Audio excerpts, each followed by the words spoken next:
Hello and welcome back to 12 Days of Christmas. I'm TinaGale and we are doing a special with Heather's Crafty Life and a special guest artist each day. And today we are joined by Tori. I will have a link to her YouTube channel down below. Be sure to check out Tori. She has some great tutorials on her YouTube. And I know there are several using punches, which is what our true love gave to us today is punches, and that's what we're going to be concentrating on. So be sure to check out what the other two ladies have come up with. And for my project today, I had this paper from Cartabella. This is from the Very Merry Christmas collection, and this was in my kit this month from the ScrapRoom.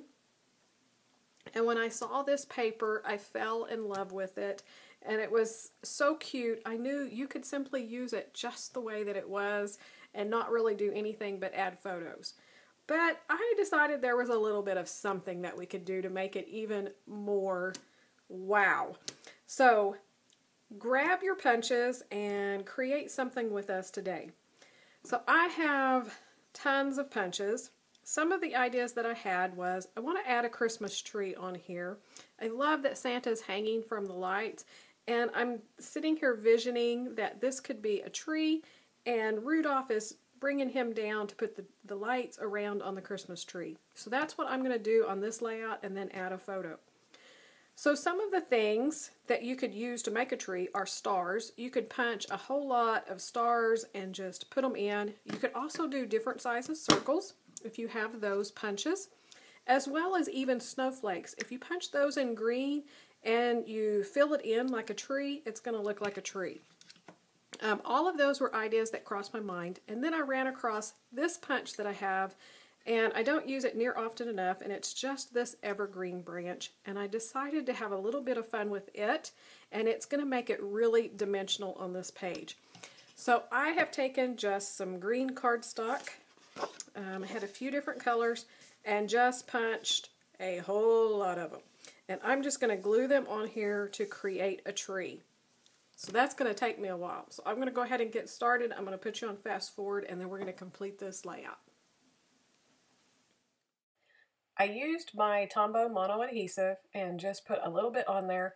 I started with one little sprig up at the top because I wanted a point of, aim of where I was going. And so I just stuck the one up there so that I would know kind of where the center and the top of the tree was going to be. And then I just put a strip of glue down towards the bottom and start laying it in.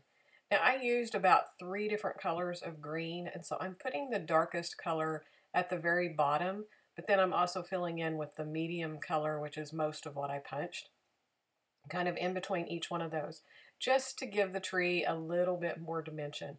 After doing it, I really don't think that it made that much difference, but I just wanted as much character and dimension to the tree as I could. So I worked on this for a little bit. I'm not going to make you watch me glue the whole thing down, but I'm just putting a strip and then putting it on. As you can tell, there is so much dimension on that tree. It is just gorgeous. It made this already so cute paper just that much better.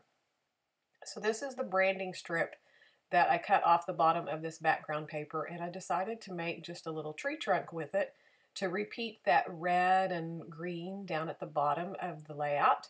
I thought that was just a cute little way to bring the color on around. And then I have this photo. This is of my son on one of his very first Christmas programs at preschool. And I just matted it on the red cardstock that came in the kit and then trimmed it down. It's just a really thin mat. And I debated back and forth where to kind of lay it on top of the tree, tuck it up underneath, and I ended up doing a little bit of both. I tucked it up underneath the bottom branches, but then I let the top branches kind of go over a little bit.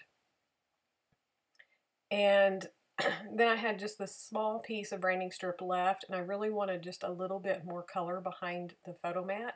I debated back and forth on doing another layer, but just having that little bit of stripe up at the top I felt like was enough to really draw attention to the photo, which is what I want you to look at, without taking away from the photo or the background. So when I did that, I knew I was pretty much done. But Rudolph has this little glowing nose, and I have these bits of brads. These are leftovers from my stash that I've had forever. And so I take the prongs off. I hate poking holes in my layouts. So I just usually break the backs off and put them on with a glue dot. And then I had these little sparkly ones, and I loved them, but I only had 3 left, and I knew I wanted more than that on my tree. And I just wanted to do something fun. And I have these little candy enamel dots that I stocked up on. I have a ton of them, and I have not used a single one, I don't think, since I bought them. And I decided those were too cute, and so that's what I'm going to put on the tree. Again, it brings the stripes and the red and whites together a little bit, and that's it. That is all I did to this. I did put some Wink of Stella on top of the Christmas lights on the background paper, but that is it. I hope you enjoyed this. Be sure to check out Tori's pages and Heather's. And don't forget to be leaving comments and subscribing to our YouTube channels to be entered into the prizes that we're going to have going this 12 days of Christmas. We have a few to give away. The way that we'll draw the winners is from people that are subscribed and people that are leaving comments. So be sure to do that. And be sure to check out some of the other videos on my channel as well as the rest of the 12 days of Christmas. Have a great day, and I'll see you back here tomorrow with another awesome guest artist.